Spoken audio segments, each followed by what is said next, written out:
வணக்கம் செல்ல குட்டீஸ். ஒரு அழகான மாலை நேரம். உங்களுக்காகவே ஒரு குட்டி கதை சொல்ல வந்திருக்கேன். ஆலியன் ஒரு சிறுவன்.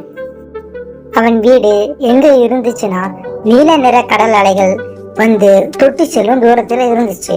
ஒவ்வொரு நாளும் ஆலியன் பள்ளிக்கூடம் விட்டு வந்ததும் கடலை பார்க்க ஓடி வருவான்.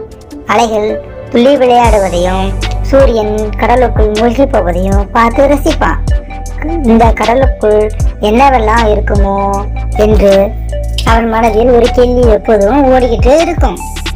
அவன் மனதுக்குள் ஒரே ஆச்சரியம். இந்த மீன்கள் எல்லாம் பேசினால் எப்படி இருக்கும் என்று கூட நினைச்சு பார்ப்பான். ஒரு நாள் ஆலியன் கடலில் விளையாடி கொண்டிருந்த போது ஒரு சிறிய பளபளப்பான சங்கு பார்த்தான்.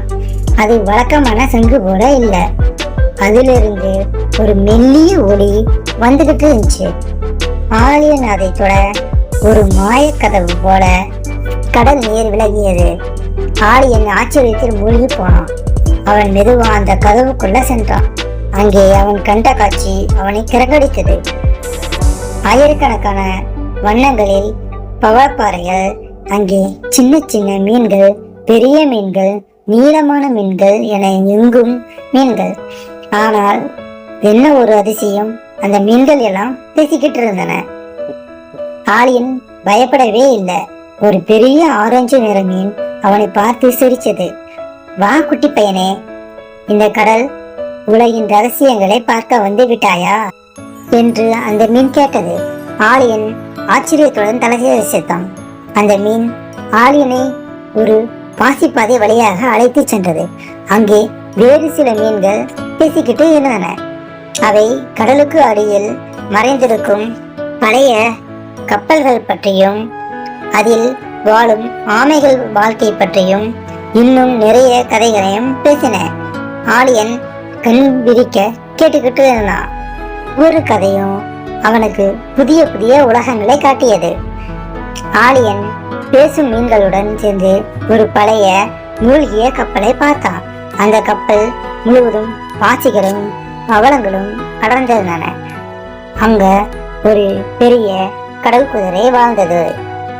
அந்த குதிரை இந்த கப்பல் பல ஆண்டுகளுக்கு முன் கடலில் மூழ்கியதாம்.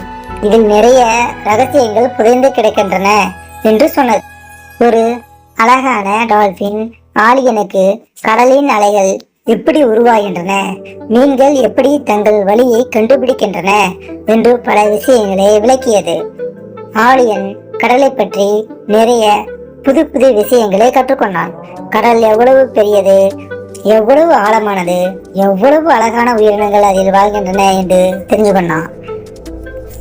நேரம் போனதே தெரியவில்லை. சூரியன் மறையும் நேரம் வந்துவிட்டது. பேசும் மீன்கள், குட்டி பையனே, நீ மீண்டும் எப்போது வேண்டுமானாலும் வரலாம் என்று பிரியா விடை கொடுத்தன.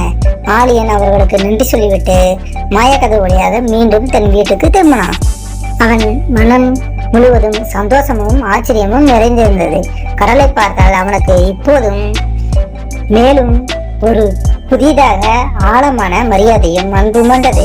ஒவ்வொரு அலையாக பேசும் மீன்களின் கதைகள் அவன் மனதில் அலைவய தொடங்கின. இனி அவன் பார்க்கும் ஒவ்வொரு மீனும் அவனுக்கு ஏதோ ஒரு கதையை சொல்வது போல தோன்றியது. குட்டீஸ், இந்த ஆலியனின் கதை உங்களுக்கு பிடித்திருந்ததா? கடல் எவ்வளவு பெரிய அதிசயம் இல்லையா? நீங்களும் கடலை பார்க்கும்போது அங்கே பேசும் மீன்கள் இருக்கக்கூடும் என்று யோசித்து பாருங்கள். மீண்டும் ஒரு நல்ல கதையுடன் உங்களை சந்திக்கிறேன்.